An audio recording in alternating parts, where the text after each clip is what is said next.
Est-ce que Ombre d'érable mérite vraiment la forêt sombre? Tout d'abord, nous allons parler de son histoire, de sa biographie pour mieux comprendre le personnage.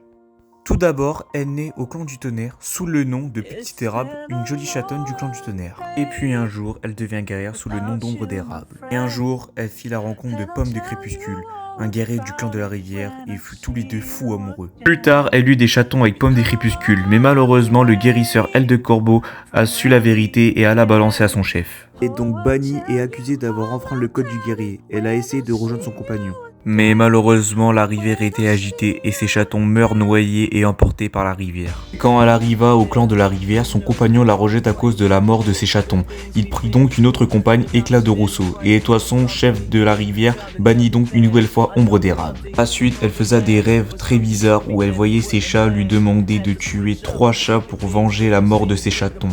Elle va apprendre par la suite, grâce à Nuage d'Ortie, que Tache de Rousseau a assisté à la mort de ses chatons. Elle n'a rien fait, donc elle sombre dans une haine obscure et décide de tuer Aile de Corbeau qui était à la pierre de lune. Par la suite, elle attire Tache de Rousseur dans un piège face à un serpent qui la tue instantanément.